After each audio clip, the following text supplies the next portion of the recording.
Commanders Nation on high alert. The franchise is on the verge, and this is not a drill. What happens when your star pro bowler takes a nosedive, your defensive leader goes ghost, and your rookie OT becomes a punching bag? Lost year in 3 acts. Revelation 1, the millionaire CB can't cover second-year kids anymore, and Adams Peters will be fuming. Revelation 2, the all-pro LB who stopped the Eagles loses his fire in full apocalypse. Revelation 3, savage massacre on the offensive line. Rookie humiliated and staff asleep. Why? Other teams will break this hole up, like it, and stay. It's doom or miracle, and you're a witness. The season is decided today, and you won't see it on ESPN. Commanders or die. Here's something some folks don't want to hear. Marshon Lattimore might be playing his last games in the Burgundy and Gold. And you know what? After the Green Bay showdown, I get why some analysts are talking about trading him. But first, let's dive into what this drama really means. When Adam Peters came in as general manager, one of his big moves was getting Lattimore from the New Orleans Saints. It wasn't cheap. Washington sent valuable draft capital for a cornerback picked for the Pro Bowl 4 times and known as one of the best pass defenders in the league. The expectation was clear. Lattimore was here to solidify a secondary that had been problematic for years. Washington fans were hyped to finally have a legit #1 cornerback capable of covering the top receivers in the NFC East division. Imagine the expectations when this man arrived. Douglas Fritz from Clutch Points didn't mince words. This analyst publicly stated that Adam Peters should think about cutting losses with Lattimore.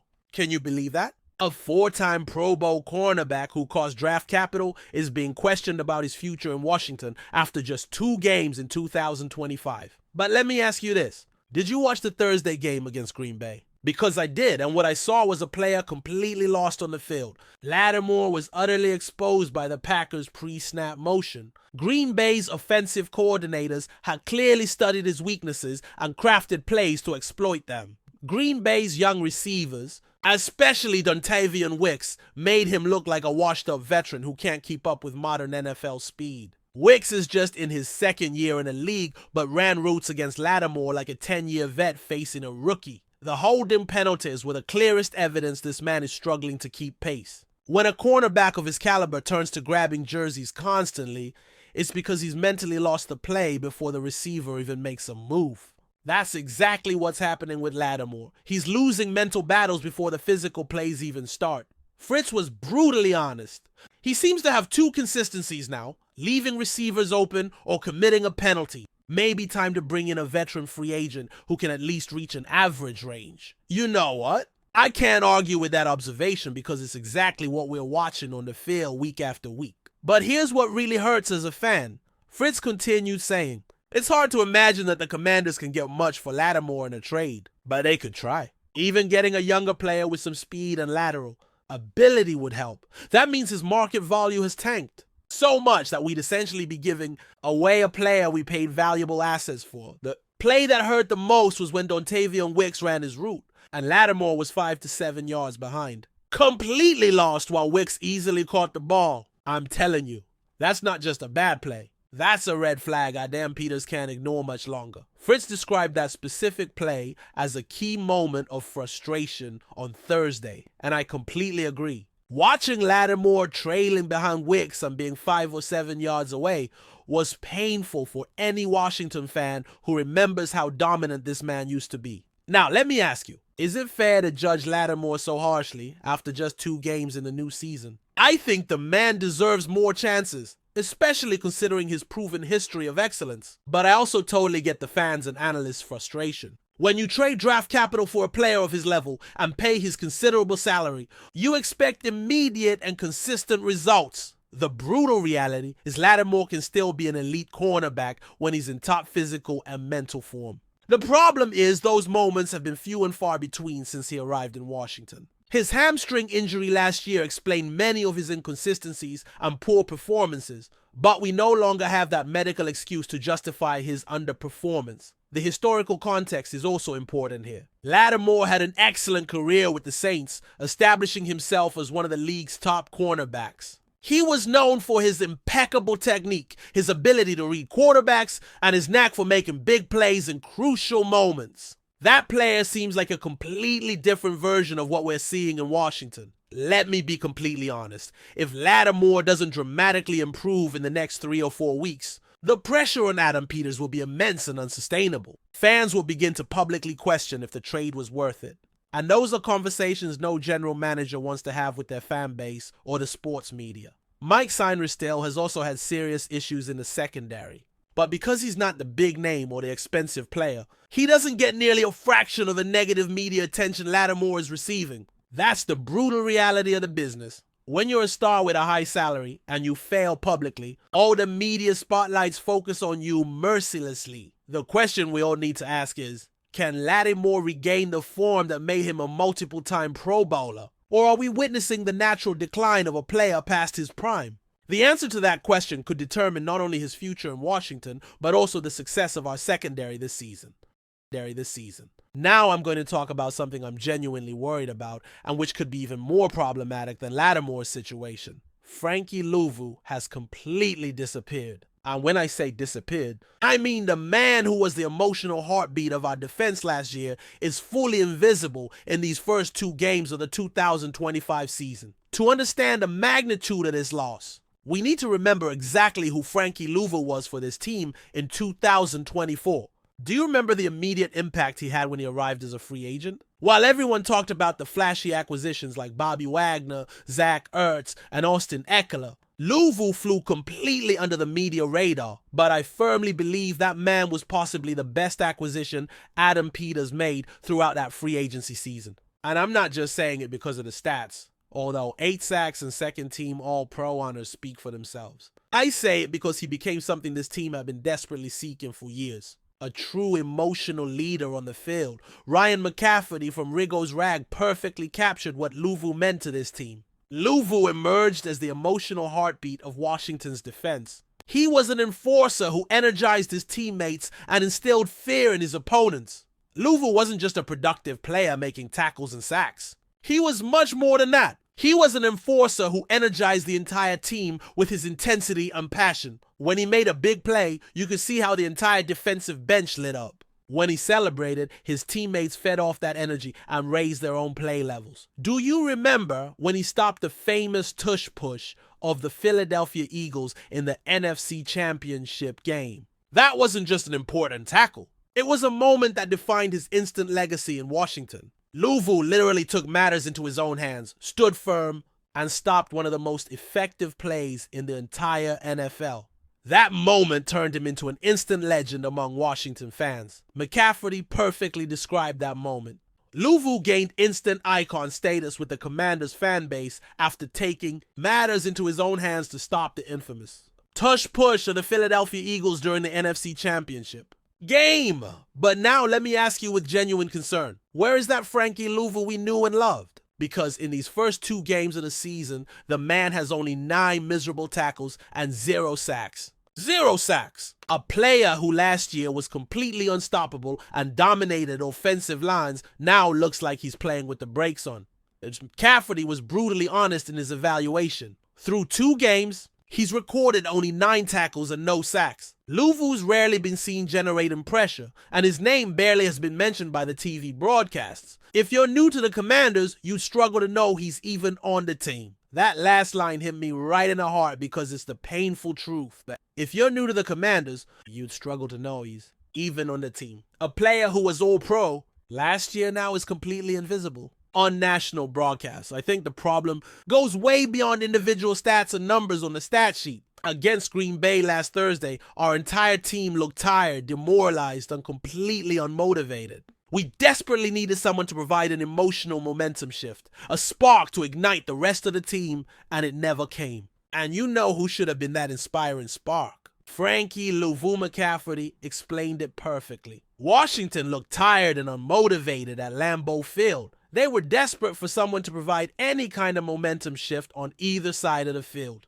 It never came. Veteran leaders like Luvu have a responsibility that goes beyond making tackles and sacks. They need to set the example with their intensity, their energy, and their dominant presence on the field. Luvu needs to be flying around the field, wreaking havoc in the backfield. Operating with that contagious swagger he showed all last season, McCafferty was direct. Ultimately, It's the coaching staff's responsibility to have the team well prepared and playing confidently. But the example needs to be set by veteran leaders like Luvu. He needs to be flying around the field, causing havoc, operating with the same infectious swagger he played with last season. I say this with complete conviction. The Commanders' defense goes exactly as Frankie Luvu goes. When he's dominating, the entire defensive unit is elevated. When he's struggling or invisible, the whole defense suffers the consequences. Now, let me pose an important question. Is this just a temporary rough patch at the season start, or is there something deeper and more troubling happening with Luvu? Because when a player who was so dominant and visible suddenly becomes completely invisible, there has to be a logical explanation. Is he hurt and it's not being reported? Is he in poor physical shape? Are personal issues affecting his performance? McCafferty raised the key question. The Commanders' defense will go as Luvu goes. If he continues to struggle, it will be a problem. And I completely agree with that assessment. If Luvu can't find his form quickly, we're going to have serious defensive problems throughout the season. The most concerning aspect is that Luvu is precisely the kind of player who makes his whole team better when he's at his best. His energy is infectious, his intensity elevates other players, and his vocal leadership keeps everyone focused during tough game moments. I firmly believe that Luvu still has that special magic in him. What we saw last year wasn't a fluke or luck. It was a talented player at his best surrounded by the right system. But he needs to find that spark quickly, because time waits for no one in the NFL, especially for players who aren't producing. The fundamental question is, can Luvu wake up and be the fierce leader we know before it's too late for this season? Because if he doesn't, this defense is going to have serious and systemic problems the rest of the year. And now I'm going to address the biggest elephant in the room. Josh Conerly Jr. had a night every rookie tackle wants to forget forever. But I say this with complete honesty. Not all of it was individually his fault. And that's the part that worries me most because it indicates deeper systemic problems. To fully understand what happened, we need context about the expectations we had for Conerly. As a rookie draft pick, he arrived in Washington with the immense responsibility of protecting the blind side of our franchise quarterback, Jayden Daniels. In today's NFL, asking a rookie to protect your future quarterback immediately is an enormously risky gamble. David Harrison from Washington. Commanders on SI reported the brutal numbers. Conerly was credited with allowing 2.5 of the 4 total sacks suffered by Jayden Daniels during the game. Pro Football Focus, the most respected analytical organization for evaluating offensive line players, gave him a terrible grade reflecting exactly what we all saw on the field. Frankly, I'm not surprised after witnessing those 3 painful hours of football. But what really worries me are not just the statistical numbers, but how those numbers translated into specific plays that killed our offensive drives. The play that hurt the most as a fan was on a crucial 3rd down and 2 yards. In the 3rd quarter when the game was still competitive, Micah Parsons, one of the best pass rushers in the league, completely dominated rookie Conerly. Parsons immediately overpowered him with a combination of superior speed and technique, delivering a devastating 10-yard sack to Jayden Daniels. That single play completely killed our offensive drive and changed the game's momentum. But here's what really bothers and worries me. Conerly was beaten so badly on that play that even though he was penalized for holding, his man still got the clean sack. Imagine the magnitude of that defeat. The guy desperately grabbed Parsons' jersey, committed an obvious penalty, and still couldn't prevent the pass rusher from reaching our quarterback. Harrison perfectly described the play. He was beaten so badly, his man got the sack despite Conerly Jr. being flagged for holding. That tells me he was not only physically outmatched, but also mentally. Lost the battle before the play even began. Now, let me ask you this. What does that say about the level of competition our rookie is facing? Because it's one thing for an elite, experienced pass rusher like Parsons to exploit a rookie. It will happen at some point during the season. But the fact that Conerly was beaten inside multiple times during the game is genuinely worrying for his future development. Harrison explained the importance of this. Every tackle will tell you that being beaten is bad enough. Being beaten inside is worse. That means Conerly is not maintaining his fundamental technique when under intense pressure. Being beaten outside is understandable. Being beaten inside means complete technical collapse. But I firmly believe there's a much bigger and systemic problem here that goes beyond individual struggles of a rookie. Many of the chip blocks specifically designed by the offensive coordinator. to help and protect Conerly were completely ineffective throughout the game. Harrison reported this. Adding to the issues was the fact that many of the chip blocks designed to help Conerly were ineffective. And at times it seemed the tackle expected more help that failed to add to the success of the blocking scheme. On multiple occasions during the game, it seemed Conerly expected help from running backs or tight ends that simply didn't arrive at the right moment. That's not just an individual failure of the rookie. That's a communication and coordination failure of the entire offensive system. Harrison continued. In fact, it set the rookie up for even more failure because his assistance simply wasn't there. Imagine the added mental pressure. Not only are you battling elite pass rushers, but you also can't count on help arriving when you need it. When specifically asked about Conerly's struggles, head coach Dan Quinn was diplomatic but not reassuring. I thought obviously when you're behind like we were, just trying to get back into the game, there are some tough assignments to make, Quinn added. You chip, you help when you can. But let me tell you, that generic answer from Quinn doesn't reassure me at all. It sounds like a coach trying to protect his player without really addressing the fundamental issues we saw on the field. The problem is exponentially magnified when we consider Green Bay was systematically stifling the routes available to our receivers. Keeping eligible receivers to block or chip only delayed others from running their assigned routes, and a significantly slowed Jaden Daniels' reading progression throughout the game. Harrison explained this systemic problem.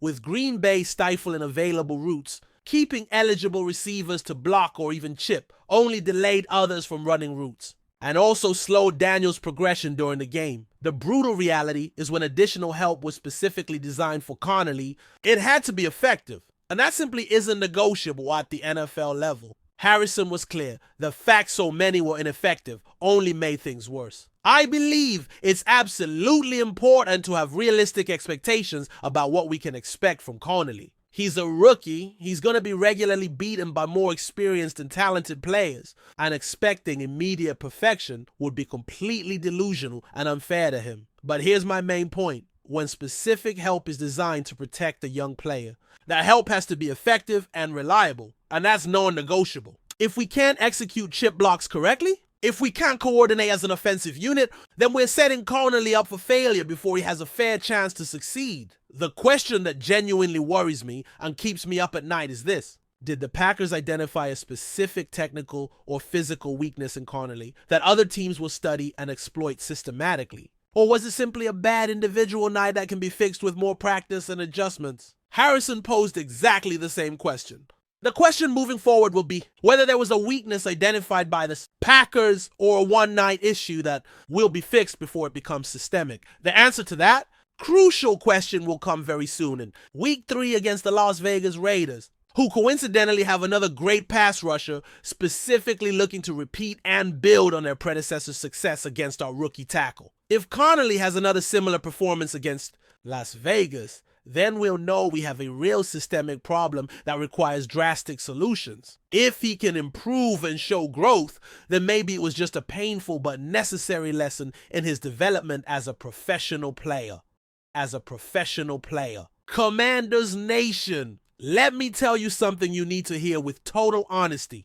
These are not just isolated issues or unfortunate coincidences. They're clear symptoms of something deeper and troubling structurally happening in our team. We have an all-pro cornerback who might be traded after just 2 games, a defensive leader who has become completely invisible when we need him most, and a rookie tackle exposed weekly by both individual and systemic failures. But you know what? I genuinely believe there's still enough time to fix each of these problems before they become permanent disasters. Lattimore can absolutely return to his all-pro form if he finds his mental confidence and physical shape. Luvu can wake up from this slump and become the emotional enforcer we know and respect. And Conerly can definitely learn from these painful mistakes and become the protective tackle we all hope he will be. The season is far from over. And these players have proven in the past they have the talent and mentality to overcome adversity. But they need to do it quickly because the NFL waits for no one. Now let me ask you directly.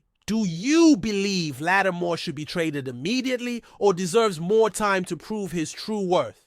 Can Luvu return as the fierce emotional leader he was last year? And is Conerly destined for early failure, or can he overcome these initial obstacles and develop? These are exactly the fundamental questions that will completely define our 2025 season.